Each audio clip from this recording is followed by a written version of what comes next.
नमस्कार प्यारे विद्यार्थियों, आप सभी 10th बोर्ड विद्यार्थी ध्यान दें कि अपने जो दोनों सेक्शन हैं 10th ओल्ड और 10th न्यू, सभी के लिए एक कॉमन टॉपिक है, वो है अपना व्याकरण का है। और ये मान के चलिए कि एक 10th क्लास के हिसाब से नहीं, ये अपन सब के लिए कहीं भी, क्योंकि एक क्वेश्चन मैं आपसे पूछता हूँ कि व्याकरण किसे कहते हैं, तो आप सबका एक सिंपल सा आंसर होगा अगर आपने पढ़ा होगा तो, कि व्याकरण एक शास्त्र का नाम है, व्याकरण एक विधा का नाम है जो हमें शुद्ध पढ़ना, शुद्ध लिखना और शुद्ध बोलना सिखाता है। मेरा मतलब है कि आप और हम कुछ भी बोलते हैं, सुनते हैं या कुछ कहते हैं या लिखते हैं, सब में शुद्धता का ध्यान रखना पड़ता है। ठीक है, अशुद्ध अगर बोलते हो तो गलत है, अशुद्ध अगर लिखते हो तो है ही गलत। इसका मतलब ये हुआ कि हम जब बोलते हैं, पढ़ते हैं, लिखते हैं तो क्या होना चाहिए, शुद्ध होना चाहिए, क्योंकि अर्थ का अनर्थ हो जाता है तो फिर मान के चलिए कि हमारे को बहुत अधिक नुकसान संभावित है। तो सीधी सी बात है, जैसे मैं कई बार आपको बता चुका हूँ कि जैसे मान लीजिए एक शब्द है, जैसे मान लीजिए स्वजन, एक कहाँ लिखूँ आपके लिए, स्वजन, ये भी स्वजन है और एक प्यारे विद्यार्थियों ये भी स्वजन है। तो यहाँ तो भाई लिखने में अंतर है, लेकिन बोला तो एक जैसा है ना। तो ये अपने जो स अक्षरपण सब स को एक जैसे लेते हैं, चाहे वो तालव्य स हो, चाहे वो दंते स हो, चाहे फिर वो मूर्धन्य स हो। तो ये अपना है, वैसे आपको बता दो ये अपना दंते स कहलाता है, ये शंकर वाला तालव्य कहलाता है अगर पूरा होता है। तो इसका स्वजन, स्वजन और ये स्वजन, स्वजन थोड़ा सा अंतर आएगा, लहजे की आवाज। इसका अर्थ कुत्ता हो जाता है, कुत्ता, डॉगी, और इसका अर्थ अपना आदमी, स्वजन, स्वजन पार्टी, स्वव्यक्ति, ये अपना आदमी की बात करते हैं। तो मेरा मतलब इतना सा है कि आज हम पढ़ रहे हैं क्या, हम पढ़ रहे हैं कि जो शुद्ध की बात करते हैं। तो अगर आप कोई वाक्य शुद्ध नहीं लिखते हैं, अर्थ शुद्ध नहीं लिखते, उसका मतलब भी अलग ही निकलेगा, सीधी सी बात है। तो प्यारे विद्यार्थियों, ये कोर्स अलग से ध्यान रखना, मैं आपको लेक्चर यहाँ पे जिस मैं बताऊँ वैसे आपको ध्यान रखना है। वाक्य शुद्धि पढ़ रहे हैं तो शब्द शुद्धि आएगी तो वाक्य शुद्धि आएगी, शब्द शुद्ध करेंगे तो वाक्य शुद्ध हो जाएगा। अब यह देखने की बात है कि संज्ञा संबंधी, अब ये आप जानते हो संज्ञा किसे कहते हैं, तो किसी भी व्यक्ति का जो नाम है वो संज्ञा है, ये आप जानते हो। ठीक है, और कोई भी वस्तु जिस कमरे में खड़ा हूँ, कमरा मैंने कहा संज्ञा है, ये आपका जो ग्रीन बोर्ड है ये संज्ञा है, आप विद्यार्थी संज्ञा, मैं अध्यापक के रूप में काम कर रहा, तो मैं क्या हो गया, संज्ञा हो गया। तो संज्ञा का जैसे संज्ञा संबंधी अशुद्धि कैसे निकालेंगे ये देखना है। तो एक एग्जाम्पल मैं आपके लिए लेके आ रहा हूँ कि हिमालय पर्वत बर्फ से ढका रहता है। ठीक है, ध्यान रखिए, तो जो हिमालय पर्वत है वो किससे ढका है, बर्फ से। अब देखना है कि ये अगर जनरली इस वाक्य को सुनते हैं, पढ़ते हैं, तो हम मानते हैं कि ये वाक्य शुद्ध है, सही है कि हिमालय पर्वत भैया बर्फ से ढका रहता है। ठीक है, आम बोलचाल में हम लगभग गलतियां करते हैं, लेकिन हिंदी व्याकरण की कोई कॉपी चाहिए, कोई बात करे तो एक अलग बैठ आता है। प्यारे विद्यार्थी, टॉपिक बहुत इंपॉर्टेंट है, मैं आपको इसलिए बता रहा हूँ क्योंकि ये काम मान के चले, कोई गारंटी नहीं कि आप सभी भाई 10th पास के बाद में डॉक्टर बने, सारे IAS से इंजीनियर बने या टीचर बने, डॉक्टर बने, कुछ भी। मेरा मानना है कि कहीं ना कहीं कोई ना कोई विद्यार्थी, आप जानते हो कि अगर वो 97, 98 कुछ लेके आता है, मेरिट में आता है परसेंटेज के हिसाब पे, तो कहीं ना कहीं उससे मीडिया वाले पूछते क्या बनोगे, तो आप IAS का, RS का जिक्र करते हैं।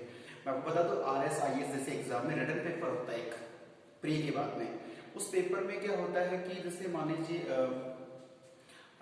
लिखाई जाती है, आपको कोई भी टॉपिक दिया जाता है, उस टॉपिक पे निबंध लिखा जाता है। अब उसमें अगर आपने शुद्ध लिखा फुल एंड फुल मार्क्स मिलते हैं, अगर एक शब्द भी गलत लिखा तो पूरे मार्क्स, 40 नंबर क्वेश्चन आ रहा है, 0 मार्क्स लगते हैं। क्या कर लेंगे आप? तो मेरा विश्वास कीजिए कि ये तो कंप्यूटर की लाइफ में कुछ ना कुछ बनना है, और बनना है तो पहले बड़ा सोचो, बड़ा सोचेंगे, सही सी बात है कि हमें कुछ भी करना, शुद्ध लिखना है। तो हम जो सुनते हैं उन बातों में और आप जो पढ़ते हो थोड़ा सा अंतर किया करो कि कहीं कुछ अशुद्ध तो नहीं बोल रहा है, ये ध्यान रखना है। ठीक है, ये चलिए तो बात करेंगे यहाँ पे, देखिए कि हिमालय पर्वत, ठीक है, तो हिमालय पर्वत बर्फ से ढका रहता है। ये बात सुनने में अच्छी लगती है, लेकिन यहाँ पे एक अशुद्धि है। क्या है कि संज्ञा संबंधी अशुद्धि हो गई, कैसे कि अनावश्यक वर्ड जुड़ गया संज्ञा से, कि हिमालय एक क्या अपने आप में एक पर्वत है, कि हिमालय क्या एक पर्वत है, क्योंकि ये हिमालय शब्द एक रूट से उसका नाम दे दिया।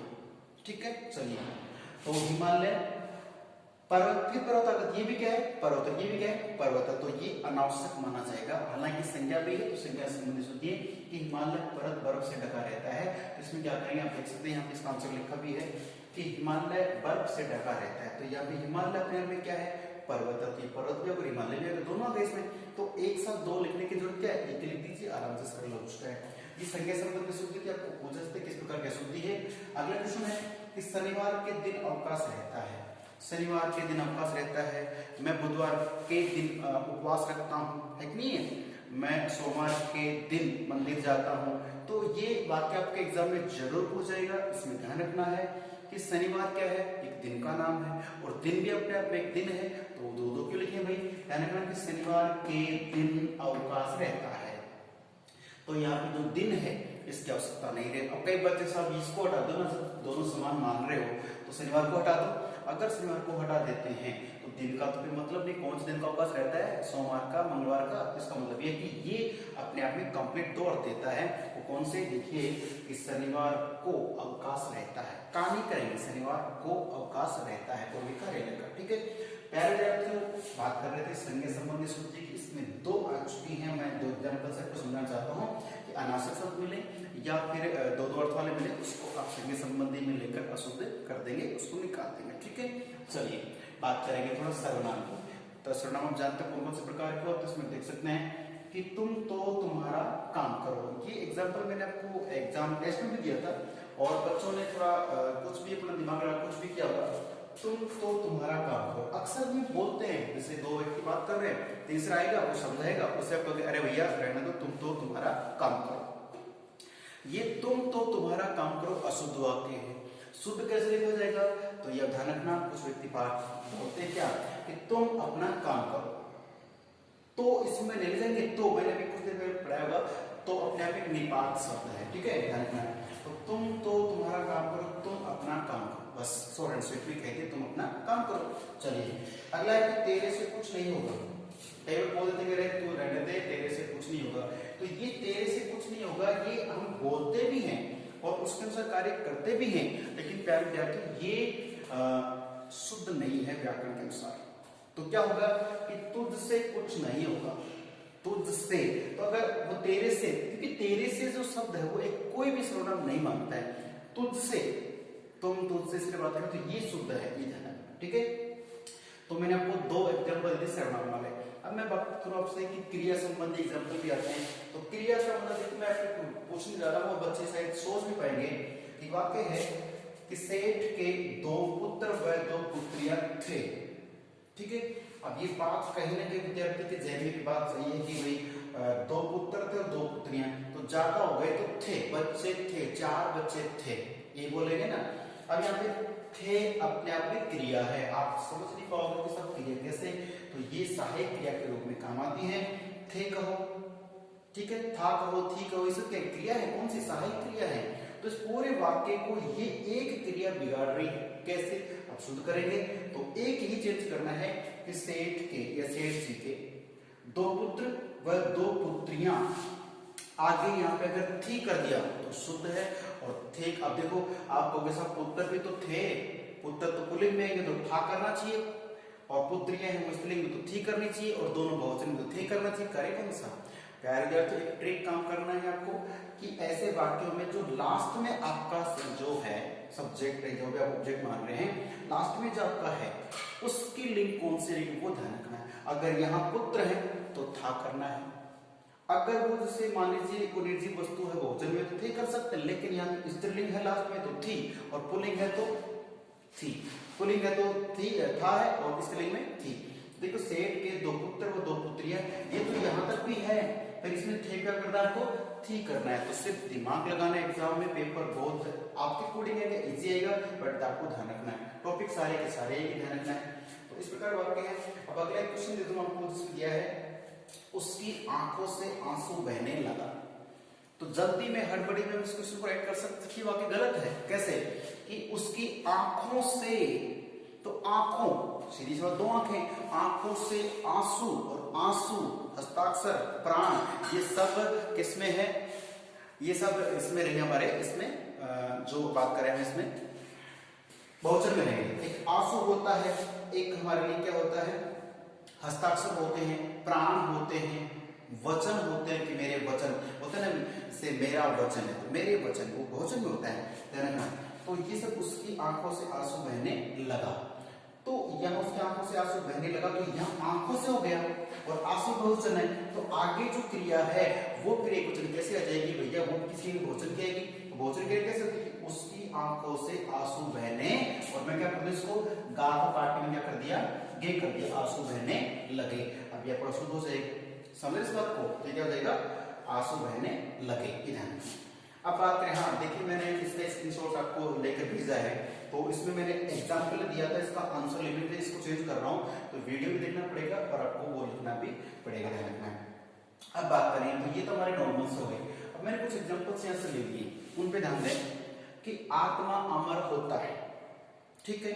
अब इसको मान लीजिए मैं से ये अन्य में आ रहे, हालांकि ये किस में आएंगे, ये लिंग संबंधी, दोनों जो वाक्य हैं ये आपके लिंग संबंधी होते हैं। लिंग की बात करें, जैसे मैंने कहा कि हाथी चिंघाड़ती है, हाथी चिंघाड़ती है, चिंघाड़ना हाथी के लिए प्रयोग होता है, लेकिन हाथी चिंघाड़ती है शुद्ध है नहीं साहब, हाथी पुल्लिंग है तो हाथी चिंघाड़ता है, हथेली चिंघाड़ती सही है। कुत्ता भोगती है सही है नहीं, कुत्ता पुल्लिंग है तो भोगता है, ठीक है। तो सीधी सी बात है कि वो लिंग संबंधी गलती हमें पकड़नी है। यानी देखिए आत्मा अमर होता है, आत्मा को से आत्मा, यहाँ पे आ की ध्वनि अकारांत, लेकिन ये अंत में बात करें कौन से, आत्मा जो स्त्रीलिंग होती है कि आत्मा परमात्मा से मिलती है, परमात्मा से, तो आत्मा अमर होता नहीं तो क्या होगी, आत्मा अमर होती है, इति करना आपको, ठीक है। फिर बात करें, मैंने कहा कि मेरा ननिहाल दिल्ली में है, इसके एग्जांपल आ सकता है, बोर्ड में डेफिनेट पूछ सकते कि उसकी ससुराल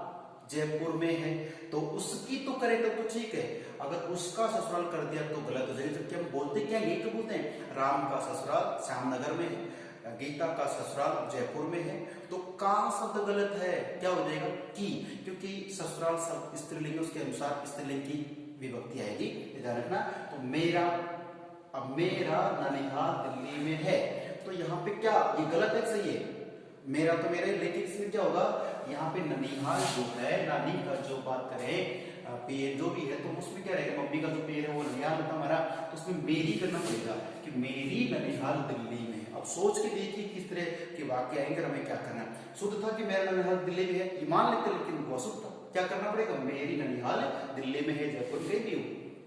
अगला है कि मेरा भक्त कवि थी, तो मेरा की बात करें, मेरा भक्त कवि थी, तो मेरा यहाँ तक ठीक है, भक्त भी तो बात करें तो भक्त को आप भक्ति कह सकते हैं, लेकिन अगर इसको चेंज कर देंगे ना तो फिर ये भक्त चल जाएगा, ठीक है। क्या करेंगे, मेरा भक्त, तो इसमें क्या करेंगे हम, यहाँ पे ये देखिए ये बदलेगा हमारा केवल कवि, तो कवि पुल्लिंग होता है तो क्या कर दोगे, कवयित्री, और ये आपको लिखना भी आना चाहिए, कवयित्री ऐसे लिखा जाएगा। पहले विद्यार्थियों, मेरा भक्त कवयित्री थी, ये आपको करना है, ठीक है। और ध्यान रखना बोर्ड में जो आपको करना हो, बोर्ड वाले भी ध्यान दीजिएगा, सामने वाले ध्यान दीजिएगा कि ऐसा वाक्य आएगा, उसको ऐसा नहीं एक आठ मिनट कर दो, ती कर दी, नहीं ऐसा मत करना, यह शुद्ध रहेगा, उसके नीचे भी शुद्ध करके आपको लिखना है।